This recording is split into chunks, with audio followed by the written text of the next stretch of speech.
Hello friends, आज मैं explain करने वाला हूँ एक बहुत ही कमाल की मूवी। इस मूवी में हमें साफ तौर पर दिखाया गया है कि कोविड के समय पर सबके साथ क्या हुआ था। कुछ स्टूडेंट एक बहुत ही बड़े बंगले के अंदर फंस जाते हैं और बाहर कोरोना फैल जाता है। उसके बाद उनकी लाइफ कैसे अंदर बदलती है, क्या वो एंजॉयमेंट ले पाएंगे या नहीं ले पाएंगे। तो इसी स्कूल ट्रिप के साथ हमें इस मूवी में दर्शाया गया है इन दोस्तों की कहानी। तो मूवी स्टार्ट करते हैं और कहानी के पहले सीन में हमें दिखाया जाता है इस मूवी के चार मेन कैरेक्टर को, गाला, टोटो, रेबिका, मारियो। ये सही चार दोस्त होते हैं और बहुत ही शानदार तरीके से अपने लाइफ को एंजॉय कर रहे होते हैं। लेकिन इनकी लाइफ में अभी कब पाबंदियां लगेंगी इन्हें बिल्कुल भी अंदाजा नहीं होता। कहानी आगे बढ़ती है और हमें दिखाया जाता है एक बहुत ही बड़े होटल को। यह होटल काफी शानदार होता है। यहीं पर हम देखते हैं रेबिका, मारियो को, जो दोनों एक बहुत ही अच्छे दोस्त होते हैं। मारियो रेबिको बहुत ही अच्छे दोस्त थे। रेबिका मारियो से प्यार करती थी और मारियो भी रेबिका से प्यार करता था। लेकिन हम देखते हैं कि मारियो का एक और बेस्ट फ्रेंड होता है जिसका नाम टोटो होता है। हम देखते हैं कि ये दोनों सभी लोग साथ में पार्टी में काफी एंजॉय कर रहे थे। पार्टी काफी शानदार होती है। लेकिन अभी इन्हें अचानक से न्यूज रिपोर्टिंग मिलती है और न्यूज में बताया जाता है कि बाहर कोरोना लग चुका है और बुरी तरीके से कोरोना का फैलने की वजह से अब इनके स्कूल ट्रिप को रद्द किया जाता है और अब कोई भी ट्रिप नहीं होगी। इसलिए ये लोग अब इस होटल के अंदर फंस चुके थे। सभी वीडियो एक दूसरे को कॉल करते हैं और वीडियो कॉल पर अपने दोस्तों से बातचीत करते हैं। तभी सारे दोस्त इकट्ठा होते हैं और एक ही रूम में बैठकर प्लान कर रहे होते हैं कि अब उन्हें क्या करना चाहिए। क्या वो अपनी ट्रिप को एंजॉय कर पाएंगे या उनका ऐसा ही यह साल बर्बाद हो जाएगा।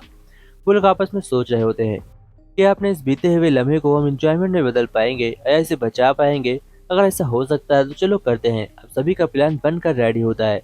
उनमें से मारियो और टूटो कहते हैं कि ठीक है, हम एंजॉय करेंगे। बोलो तुम्हें क्या करिए। तभी हम देखते हैं कि मारियो कहीं से ड्रग्स ढूंढ कर लेकर आता है और वह सभी को ड्रग्स करने के लिए कहता है, क्योंकि पार्टी का जब तक शुरुआत नहीं होती जब तक नशा ना हो, और बिना नशे की कोई पार्टी नहीं होती। यहाँ पर कुछ स्टूडेंट होते हैं और हम देखते हैं कि वो लोग ड्रेस करके बड़े एंजॉय कर रहे होते हैं। तभी इतनी देर में रेबिका के कॉल पर एक कॉल आती है। वो किसी अनजान व्यक्ति की कॉल होती है। अब रेबिका इस कॉल से परेशान हो जाती है और वो कॉल करके मारियो को ढूंढने लगती है। बट मारियो उसे कहीं भी नजर नहीं आ रहा था, क्योंकि मारियो बहुत ही ज्यादा नशे में होता है और वह टोटो के साथ बेहोश पड़ा होता है। इधर हम देखते हैं कि वह उसे ढूंढते हुए इधर उधर भटक रही होती है। तभी उसकी मुलाकात वहाँ की मेन मैम से होती है। वह उस बातें में बहुत ही ज्यादा परेशान हो जाती है, बट वह भी ढूंढ नहीं पाती। अब वह जोर जोर से रोने लगती है। तभी हम देखते हैं कि पार्टी शानदार चल रही थी और इस पार्टी के बीच में भी उसे सभी लोग पूछने के बावजूद उसे कोई कहीं नहीं मिलता, क्योंकि पार्टी में इतनी ज्यादा भीड़ होती है। अब वह रिलैक्स होकर अपनी पार्टी एंजॉय करने लगती है। कुछ अलग दोस्त होते हैं। हम देखते हैं कि वो लोग अलग पार्टी में थे, ये लोग अलग पार्टी में थे, लेकिन दोनों डिस्प्ले से पार्टियां कनेक्ट होती हैं। इसलिए सभी लोग साथ में बैठकर एंजॉय भी कर लेते हैं और पार्टी भी अच्छे तरीके से हो जाती है। अब कहानी में हमें आगे दिखाया जाता है, जहाँ पर हम देखते हैं कि ऐसे ही इन लोगों की रातें बीत रही होती हैं। बेडरेबिका को मारियो और टोटो कहीं दिखाई नहीं दे रहे थे, जिसकी वजह से अब उसका ध्यान सिर्फ और सिर्फ उन्हीं पर होता है। वो उन्हें ढूंढने के लिए परेशान था। इधर लगातार न्यूज में बढ़ रहा था कि लगातार कोरोना बढ़ रहा है। वो बहुत ही तंग आ जाती है, इतना डिप्रेशन झेल नहीं पाती, तब वह भी ड्रग्स ले लेती है और उसके साथ उसकी फ्रेंड भी ड्रग्स ले लेती है।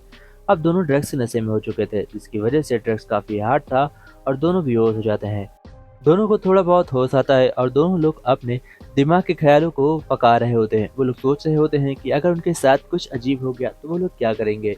वो लोग इस कोरोना की हालत में कहाँ जाएंगे, और अगर एक बार यह समय बीत गया तो वो लोग इस समय को कैसे वापस लाएंगे। हमारे दोस्त हमसे बिछड़ गए तो अपने दोस्तों को कैसे वापस लाएंगे, हम अपना बीता हुआ कल कैसे वापस लाएंगे।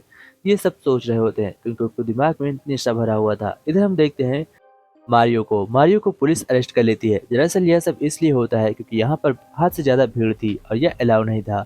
और यहाँ पर ये लोग बहुत ज्यादा नशा भी कर रहे थे, जो कि बिल्कुल इलीगल था, जिसकी वजह से मारियो को अरेस्ट कर लिया जाता है, क्योंकि यह नशा लाने वाला कोई और नहीं बल्कि मारियो ही था। मारियो का अरेस्ट होने के बाद टोटो जोर जोर से चीखने लगता है और वह कहता है कि मुझे मेरे दोस्त को चाहिए, मेरे दोस्त को छोड़ो। दूसरी न्यूज में हम देखते हैं कि बहुत ही तेजी से कोरोना फैल रहा है, जिसकी वजह से अब यह अलर्ट और भी ज्यादा भयानक होने वाला है। कोई भी अब घर से बाहर नहीं निकल पाएगा। सभी दोस्त अंदर ही एक ही कमरे पर रहेंगे। तभी स्टूडेंट बाहर निकलते हैं और रोड पर तोड़फोड़ शुरू कर देते हैं, क्योंकि उसके दोस्त को अरेस्ट कर लिया गया था। सभी पार्टी बनाकर पूरे रोड में आग लगाने लगते हैं और देखते ही देखते न्यूज में यह भयानक रिपोर्ट बन जाती है कि कुछ स्टूडेंट ने मिलकर हल्ला बोल दिया और पुलिस की कार को भी अपने हिरासत में ले लिया, जिसकी वजह से पुलिस वाले फुल पावर में आ जाते हैं और वह स्टूडेंट के ऊपर आंखें मूंद कर हमला करने लगते हैं। देखते ही देखते तोड़फोड़ मच बहुत ज्यादा फैल जाती है।